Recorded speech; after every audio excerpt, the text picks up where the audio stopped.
আজি আমি আপোনালোকক দেখুৱাম ধ্ৰুৱতৰা ছফ্টৱেৰটো কেনেকৈ ইনষ্টল কৰিব লাগে।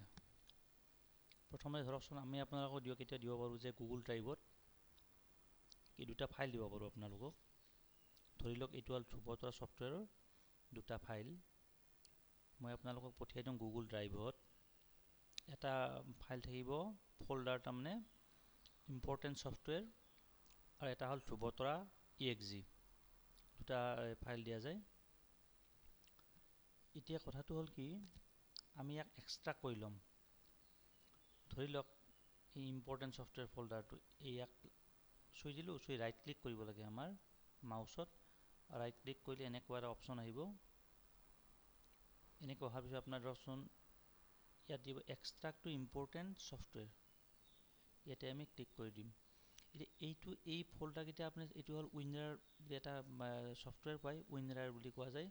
আপোনালোকৰ কম্পিউটাৰত মানে উইনাৰ ছফ্টৱেৰ ইনষ্টল থাকিব লাগে, নহ'লে আপোনাক কেনেকৈ ডাউনলোড কৰিব লাগে মই দেখুৱাই দিম বাৰু।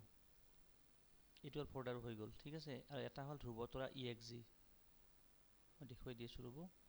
ইয়াক ৰাইট ক্লিক কৰিম, এক্সট্ৰাক্ট টু ধ্ৰুৱতৰা exe ক্লিক কৰি দিলোঁ, ঠিক আছে।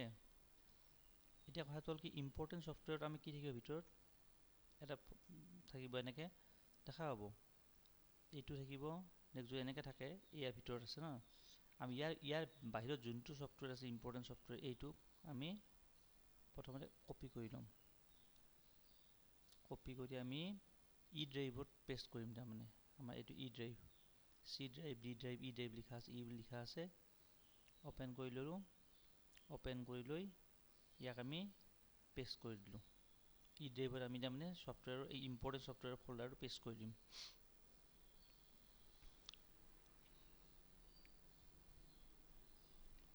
দুটা যদি ইম্পৰ্টেণ্ট ছফ্টৱেৰ ফল্ডাৰ থাকে, এটাৰ ভিতৰত এটা ইম্পৰ্টেণ্ট ছফ্টৱেৰ সোমাই থাকিলে ভিতৰত থকা ফল্ডাৰটোহে আপোনালোকে তাৰমানে পেষ্ট কৰিব, বাহিৰত থকা ফল্ডাৰ পেষ্ট নকৰিব।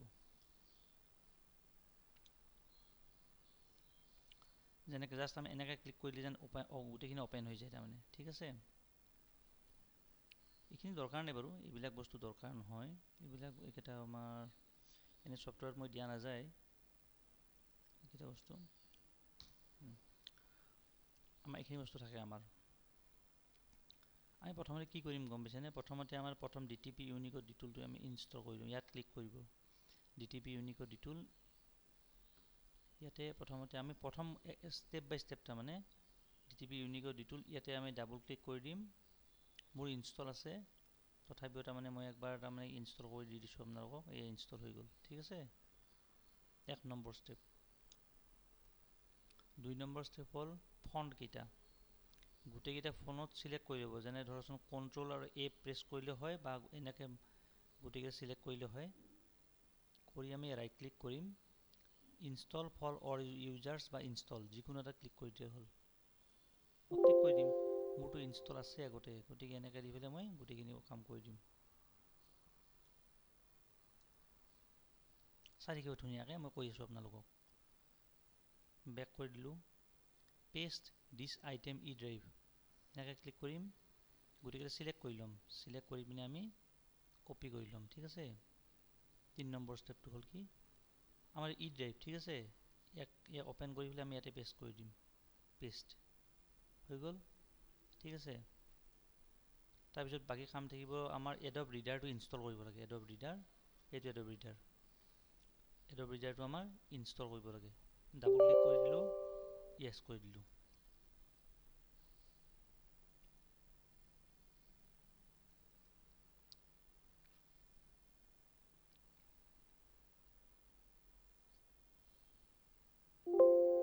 মোৰ আগতে ইনষ্টল আছে, গতিকে সেইকাৰণে ইনষ্টল হোৱা নাই, আগতে ইনষ্টল আছে মোৰ, ঠিক আছে।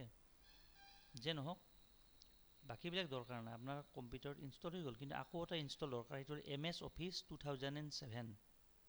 কথাটো গম পাইছেনে? MS Word, MS Office তাৰমানে 2007টো ইনষ্টল থাকিব লাগে আপোনালোকৰ লগত, তেতিয়াহে মানে ছফ্টৱেৰটো চলিব, ঠিক আছে। এইটো হ'ল এইকেইটা আমাৰ ইয়াৰ কাম হৈ গ'ল। আমাৰ ই ড্ৰাইভত থকা যিকেইটা আমাৰ আছিল ন ছফ্টৱেৰ, তাৰ কাম হৈ গ'ল। ছেকেণ্ড কামটো হ'ল কি, আমাৰ যে আকৌ এটা ফল্ডাৰ আছিলে আমাৰ এটা আছিল ধ্ৰুৱতৰা ইম্পৰ্টেণ্ট ছফ্টৱেৰ থৈ দিলোঁ, এইবাৰ ধ্ৰুৱতৰা EXE ক্লিক কৰি দিলোঁ। এই ধ্ৰুৱতৰা EXE এই ছেটআপ ফাইলটো আপোনালোকে ক্লিক কৰি দিব। এনেকৈ দি পিনে আপুনি ৰান এজ এডমিনিষ্ট্ৰেটৰ কৰি দিব বা ডাইৰেক্ট ক্লিক কৰিলেও হৈ যাব। মোৰতো ইনষ্টল আছে, গতিকে সেইটাকে ইনষ্টল মই 2 নম্বৰ ইনষ্টল কৰিলে কথা নাই আপোনাৰ। যি আহে আপোনালোকৰ ইনষ্টল হৈ যাব ধুনীয়াকৈ, টেনশ্যন ল'ব লগা নাই। এনেকৈ ছফ্টৱেৰটো ইনষ্টল কৰা যায়। এইকেইটা ক্লিক কৰিলে আপোনাৰ ছফ্টৱেৰ ইনষ্টল হৈ যাব, কোনো চিন্তা কৰিবলৈ কাৰণ নাই। ক্লিক কৰি দিলোঁ এইটো আমি, ঠিক আছে। কিন্তু আপোনালোকৰ কম্পিউটাৰত 2007 তাৰমানে MS Office 2007 মই চাওঁ,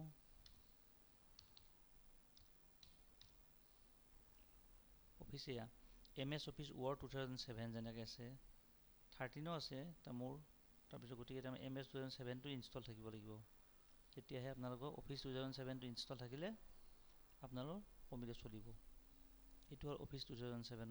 মই যদি আপোনালোকৰ নাই যদি মই লিংক দি দিম, সেই লিংকত আপোনালোকে ডাউনলোড কৰি ল'ব পাৰিব। তাৰমানে এই দেখুৱাই দিছোঁ মই আপোনাক, এইটো ইয়াতে অফিচ এক্টিভ উইণ্ডোজ 7, এইটো অফিচ 2007, এইটো অফিচ 2007, ঠিক আছে। এইটো ইনষ্টল থাকিব লাগিব আপোনালোকৰ কম্পিউটাৰত, তেতিয়াহে কম্পিউটাৰটো চলিব, ঠিক আছে।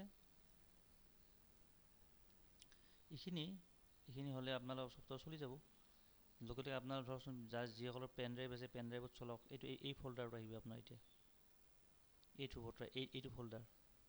ইয়াত আমি যদি ডাবল ক্লিক কৰোঁ অ'পেন হৈ যাব। মই ডংগুল লগোৱা নাই, ডংগুল চিষ্টেম আছে যে সেইকাৰণে চলা নাই। ডংগুল লগালে নিজে আহি যাব, যাৰ লাইচেঞ্চ আছে তেওঁলোকৰ ডংগুলৰ দৰকাৰ নাই, অ'পেন হৈ যাব ইয়াক ক্লিক কৰিলে। তাৰমানে এইখিনি বস্তুৱে কেনেকৈ ইনষ্টল কৰি গম পালোঁ। দুটা ফাইল থাকে আমাৰ, প্ৰথমতে এই দুটা ফাইল থাকে আমাৰ। প্ৰথমে এই দুটা ফাইল থাকে, ইয়াক আমি এনেকৈ কৰি পিনে ৰাইট ক্লিক কৰিব লাগে, এক্সট্ৰাক্ট টু ইম্পৰ্টেণ্ট ছফ্টৱেৰ। এতিয়া কেতিয়াবা যিসকলৰ মানে উইনৰাৰ ছফ্টৱেৰটো ইনষ্টল নাথাকে কম্পিউটাৰত, উইনৰাৰ বুলি এটা ছফ্টৱেৰ এটা পায়, তাৰমানে তেওঁলোকে কি কৰিব লাগে গম পাইছেনে? উইনৰাৰ বুলি মই দেখুৱাই দিম, আৰু মই নেটটো লগাই দি আছোঁ আপোনালোকক। দেখুৱাই দি আছোঁ কেনেকৈ উইনৰাৰ ছফ্টৱেৰটো ইনষ্টল কৰিব পাৰি। তাৰমানে আপুনি ইয়াতে উইনৰাৰ লিখি দিব, WINRAR, উইনৰাৰ লিখি এণ্টাৰ প্ৰেছ কৰি দিয়ক। নেটটো নাই, আহিব ৰ'ব, নেটটো আহি আছে, জাষ্ট মই নেট লগাইছোঁ, আহিছে। উইনৰাৰ ডাউনলোড ফ্ৰী, ঠিক আছে। এই দেখা পাব ডাউনলোড উইনৰাৰ, এই অপশ্যন, ইয়াতে ক্লিক কৰি দিব, ডাউনলোড উইনৰাৰ, ঠিক আছে। এই ডাউনলোড হৈ যাব এনেকৈ, তো দেখা পাব ডাউনলোড হৈ যাব, বাক আহি থাকিলে ডাউনলোড হৈ যাব। আপোনালোকে ইনষ্টল কৰি দিব ইয়াক।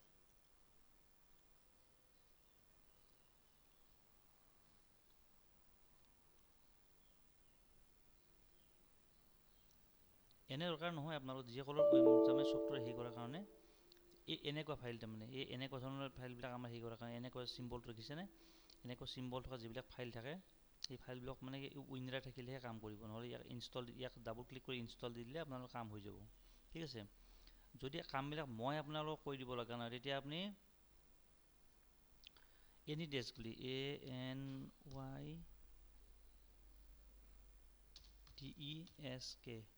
ANYDESK, AnyDesk ফৰ উইণ্ডোজ, ঠিক আছে। AnyDesk আপোনাৰ এইটো AnyDesk দেখিব, anydesk.com, ইয়াতে ক্লিক কৰি দিব। এইটো কেতিয়া দৰকাৰ হয়? তাৰমানে যেতিয়া ধৰক মই আপোনালোকৰ কামবিলাক মই কৰি দিম আপোনালোকক, তাৰমানে তেতিয়া আপোনালোকক AnyDesk দৰকাৰ হয়। ইয়াৰ ডাউনলোড না অপশ্যন আছে, দেখিছেনে? এইটো ডাউনলোডত ক্লিক কৰি দিলে 3.7 MB আছে, ইয়াত ক্লিক কৰি দিলে আপোনালোকৰ ভাৰ্চন 6 হৈ গ'ল। ডাউনলোড AnyDesk আপোনাক ইনষ্টল কৰি দিব। ইনষ্টল কৰি দিলে আপোনালোকৰ ছফ্টৱেৰটো মই আপোনালোকক কাম কৰি দিব পাৰিম। তাৰমানে মই ইয়াৰ পৰাই আপোনালোকৰ ৰিম'ট ডেস্কটপ হিচাপে কামটো ইয়াৰ পৰা কৰি দিব পাৰিম। AnyDeskটো আপোনাৰ দেখা হ'ব, ইয়াতে ক্লিক কৰি দিলে শ্ব' ইন ফল্ডাৰ্ছ কৰি দিলে ক'ত ডাউনলোড হৈ গম পাই যাব। AnyDesk ডাবল ক্লিক কৰি দিলে ইনষ্টল হৈ যাব, ঠিক আছে। এনেকৈ আপোনালোকে কামটো কৰিব পাৰিব। বাকীবিলাক মই এতিয়া এইখিনি বস্তু দেখুৱাইলোঁ কেনেকৈ ইনষ্টল কৰিব লাগে। বাকী ভিতৰৰ কথা গম পাইছে আপোনালোকে। এইটো ইম্পৰ্টেণ্ট ছফ্টৱেৰ ফল্ডাৰ থাকে, ইয়াতে ফল্ডাৰ বস্তু থাকে। DTP ইউনিকোড ডিটোল একবাৰ ইয়াক ইনষ্টল কৰি দিব। এইটো ফাইল 2 নম্বৰ ফোনকেইটা আপুনি এনেকৈ চিলেক্ট কৰি পিনে ৰাইট ক্লিক কৰি ইনষ্টল কৰি দিব বা ইনষ্টল অল ইউজাৰ্ছ কৰি দিব। চাব ইয়াতে ইয়াত চেক কৰি দিব, ইয়াক চেক কৰি য়েছ কৰি দিব। ঠিক আছে এইটো কৰি দিব। আকৌ তাৰমানে ইয়াক গোটেইকেইটা চিলেক্ট কৰি ল'ব, কপি কৰি পিনে আপোনালোকে এই ই ড্ৰাইভ যে আমাৰ ডাইৰেক্ট সেই ই ড্ৰাইভটোৰে আমি ইয়াতে পেষ্ট কৰি দিম বাহিৰত। ঠিক আছে। তাৰপিছত বাকী এই এডব ৰিডাৰটো ইনষ্টল কৰি ইয়াক আমি ডাবল ক্লিক কৰি ইনষ্টল কৰি য়েছ কৰি দিম। বাকী দৰকাৰ নাই, হৈ গ'ল। এইখিনি বস্তুৱে আছিল তাৰমানে ইনষ্টল কেনেকৈ কৰিব পাৰি।